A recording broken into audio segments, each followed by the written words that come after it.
নমস্কাৰ মৰমৰ ছাত্ৰ ছাত্ৰীসকল, মই এজকে তোমালোক সকলোকে মোৰ চেনেলটোলৈ পুনৰবাৰ স্বাগতম জনাইছোঁ। মই আজি এই ভিডিঅ'খনত আলোচনা কৰিম তোমালোকৰ অসম জাতীয় বিদ্যালয়ৰ অষ্টম শ্ৰেণীৰ সমাজ বিজ্ঞান পাঠ্যপুথিখনৰ লেচন নম্বৰ 2 অৰ্থাৎ আমাৰ পৰিৱৰ্তনশীল পৃথিৱী এই পাঠটোৰ অৰ্থাৎ এই অধ্যায়টোৰ কিছুমান প্ৰশ্ন মই আজি এই ভিডিঅ'খনত আলোচনা কৰিম। তোমালোকে ভিডিঅ'খন স্কিপ নকৰি সম্পূৰ্ণ চাবা আৰু যদি বুজি পোৱাত তোমালোকৰ কিবা অসুবিধা হয় মোক কমেণ্ট কৰি জনাবা আৰু ভিডিঅ'খন চাই ভাল লাগে নে বেয়া লাগে তোমালোকে মোক সেইটোও কমেণ্ট কৰি জনাবা।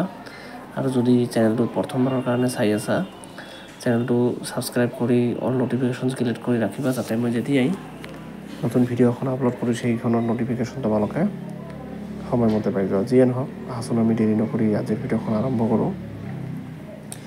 আৰু ইয়াৰ পৰা তোমালোকৰ প্ৰশ্নমালা এতিয়া আৰম্ভ হৈছে আৰু ইয়াত প্ৰথমত দিয়া আছে যে তলৰ প্ৰশ্নবোৰ পঢ়া আৰু শুদ্ধটোত ৰাইট চিন দিয়া।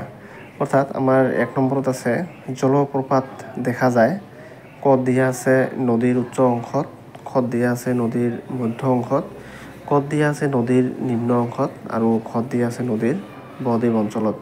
এইটো আমাৰ শুদ্ধ উত্তৰটো হ'ব নদীৰ উচ্চ অংশত। আৰু 2ত আছে যে কোনটো আন্তৰ্জাতিক শক্তিৰ উদাহৰণ।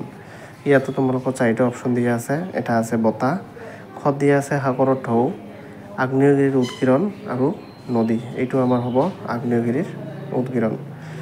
3 নম্বৰত আছে যে চুনামিৰ সৃষ্টি হয়, ক সাগৰতলিত সৃষ্টি হোৱা আগ্নেয়গিৰি, সাগৰতলিত উৎপন্ন হোৱা ভূমিকম্প আৰু গত দিয়া আছে ক আৰু খ উভয়ে আৰু ঘত দিয়া আছে তীব্ৰবেগী বতাহ। এইটো আমাৰ উত্তৰ হ'ব ক আৰু খ উভয়, অৰ্থাৎ সাগৰতলিত সৃষ্টি হোৱা আগ্নেয়গিৰি আৰু সাগৰতলিত উৎপন্ন হোৱা ভূমিকম্পৰ ফলতে কি হয় চুনামিৰ সৃষ্টি হয়।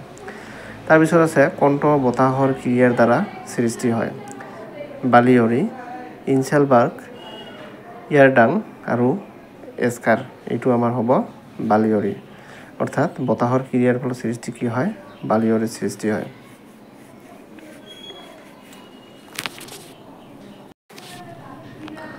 তাৰপিছত আছে কোনটো সত্য, অৰ্থাৎ তলৰ কোনটো বাক্য সত্য। কত আছে অশ্বক্ষুৰাকৃতি হ্ৰদ মৰুভূমিত দেখা যায়, মৰুদ্যান মৰুভূমিত দেখা যায় আৰু বাৰখানবৰ মৰুভূমিত দেখা যায় আৰু এটা আছে গ্ৰাফসমূহ নদীৰ দ্বাৰা সৃষ্টি হয়। এইটো শুদ্ধ উত্তৰটো হ'ব যে গ্ৰাফসমূহ নদীৰ দ্বাৰা সৃষ্টি হয়।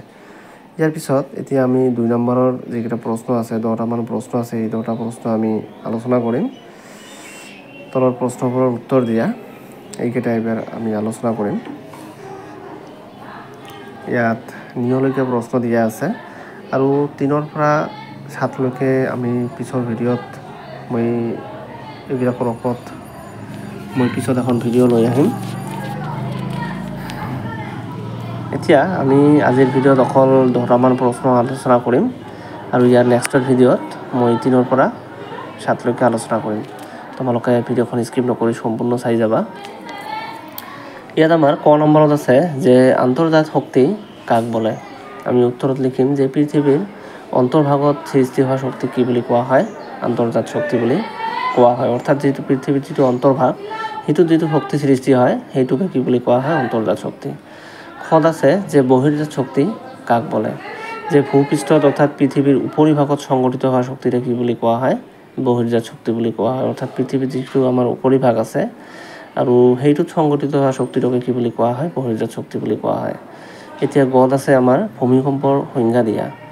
এতিয়া আমি এইটো লিখিম যে পৃথিৱীৰ উপৰিভাগ বা উপৰিভাগৰ কোনো এটা অংশ হঠাৎ কঁপি উঠাকে কি বুলি কোৱা হয় ভূমিকম্প বুলি কোৱা হয়।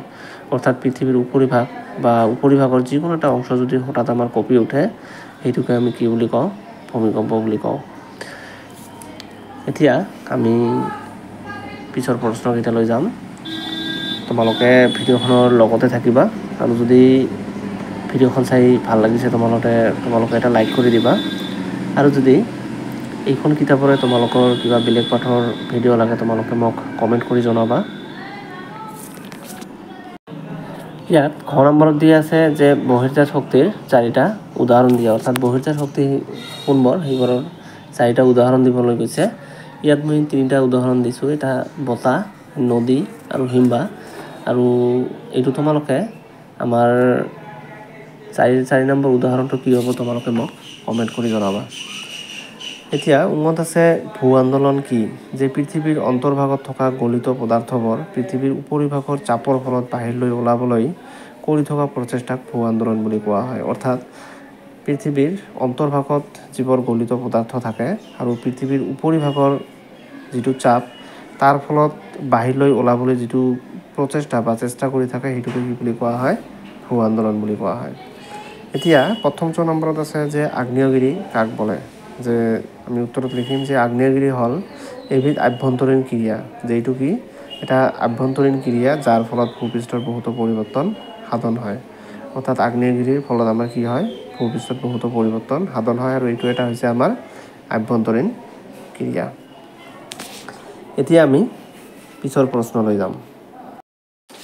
এতিয়া আমাৰ দ্বিতীয় নম্বৰত আছে যে নদীৰ 3টা কাৰ্য কি কি? যে নদীৰ 3টা কাৰ্য হ'ল এটা খনন, পৰিবহণ আৰু এটা হৈছে অৱক্ষেপন। আৰু বৰপেটত আছে যে ব-দ্বীপৰ সংজ্ঞা লিখা। এতিয়া এইটো উত্তৰ তোমালোকে লিখিবা যে ব-দ্বীপ হ'ল নৈৰ মোহনাত সৃষ্টি হোৱা ত্ৰিভুজ আকৃতিৰ কেতবোৰ দ্বীপ। যে আমাৰ যিবোৰ নৈ আছে আৰু নৈবোৰৰ যিবোৰ মোহনা থাকে তাত যিবোৰ ত্ৰিভুজ আকৃতিৰ দ্বীপ সৃষ্টি হয় সেইবোৰকে কি বুলি কোৱা হয়? ব-দ্বীপ বুলি কোৱা হয়। আৰু এইবোৰ হ'ল নদীৰ অৱক্ষেপনৰ কাৰ্য আৰু এইবোৰ হৈছে কি আমাৰ নদীৰ এটা অৱক্ষেপনৰ কাৰ্য। পৃথিৱীৰ বেছিভাগ নদী যেনেকুৱা গংগা, ব্ৰহ্মপুত্ৰ, নীল আদিৰ মোহনাত কি হয়? ব-দ্বীপবোৰ দেখা যায়। নহ'লে তোমালোকে এনেকৈও লিখিব পাৰা যে নদীৰ মোহনা অঞ্চলত গঠিত হোৱা ত্ৰিভুজ আকৃতিৰ দ্বীপবোৰকে কি বুলি কোৱা হয়? ব-দ্বীপ বুলি কোৱা হয়। অৰ্থাৎ যিবোৰ নদীৰ মোহনা অঞ্চলত যিবোৰ ত্ৰিভুজ আকৃতিৰ দ্বীপ গঠিত হয় সেইবোৰকে কি বুলি কোৱা হয়? ব-দ্বীপ বুলি কোৱা হয়। এইটো তোমালোকৰ যদি প্ৰশ্ন দিয়ে যে ব-দ্বীপ কাক বোলে তেনেহ'লে এই শৰ্তটো লিখিবা আৰু যদি সংজ্ঞা দিয়ে তোমালোকে ওপৰতটো লিখিবা। সেই দুটা একেই, কিন্তু শ্বৰ্ট ফৰ্মত লিখিলে এনেকৈ আৰু অলপ বহলাই লিখিলে তেনেকৈ তোমালোকে লিখিব পাৰা। এতিয়া আমি লাষ্টৰ প্ৰশ্নকেইটা আলোচনা কৰিম। এতিয়া আমাৰ শেষৰ প্ৰশ্ন দুটা হৈছে যে মৰুভূমিত দেখা দুটা অৱয়ৱৰ নাম লিখা। যে আমাৰ মৰুভূমিত দেখা পোৱা দুটা অৱয়ৱৰ নাম লিখিবলৈ কৈছে। এটা লিখিবা বালিয়ৰি আৰু এটা লিখিবা ইনচেলবাৰ্গ। এতিয়া নিয়ত আছে যে হিমবাহ কাক বোলে? অৰ্থাৎ শেষৰ প্ৰশ্নটো হৈছে যে হিমবাহ কাক বোলে? তোমালোকে লিখিবা যে হিমবাহ হ'ল গতিশীল প্ৰকাণ্ড বৰফৰ খণ্ড বা টুকুৰা যিবোৰ প্ৰধানকৈ ঠাণ্ডা ঠাইত দেখা যায়। যে হিমবাহটো কি? আমাৰ গতিশীল যিটো প্ৰকাণ্ড বৰফ আছে বা খণ্ড আছে, বৰফৰ যিবোৰ খণ্ড আছে বা টুকুৰা আছে যিবোৰ প্ৰধানকৈ ঠাণ্ডা ঠাইত দেখা পোৱা যায় সেইটোৱে কি আমাৰ হিমবাহ। যে গতিশীল প্ৰকাণ্ড বৰফৰ খণ্ড বা টুকুৰা এইবোৰ কি বুলি কোৱা হয়? হিমবাহ বুলি কোৱা হয়। আৰু হিমবাহবোৰ ক'ত দেখিবলৈ পোৱা যায়? ঠাণ্ডা ঠাইত দেখিবলৈ পোৱা যায়। আশা কৰোঁ তোমালোকক ভিডিঅ'খন চাই ভাল লাগিছে। যদি ভাল লাগিছে এটা লাইক কৰি দিবা আৰু পাৰিলে বন্ধু বান্ধৱীলৈও শ্বেয়াৰ কৰি দিবা। আৰু যদি চেনেলটো প্ৰথমৰ কাৰণে চাই আছা চেনেলটো ছাবস্ক্ৰাইব কৰি ৰাখিবা আৰু বেল আইকনত ক্লিক কৰি ৰাখিবা যাতে যেতিয়াই মই নতুন এখন ভিডিঅ' আপলোড কৰোঁ সেইখনৰ ন'টিফিকেশ্যন তোমালোকে সময়মতে পাই যাবা। আৰু মই ইয়াৰ পিছতে ইয়াৰ নেক্সটৰ প্ৰশ্নকেইটালৈ আৰু এখন ভিডিঅ' লৈ আহিম, সেইখন তোমালোকে চাবলৈ নাপাহৰিবা। যিয়ে নহওক তোমালোকে মোৰ ভিডিঅ'খন শেষলৈকে চোৱাৰ কাৰণে ধন্যবাদ জনাইছোঁ। থেংকছ ফৰ ৱাচিং।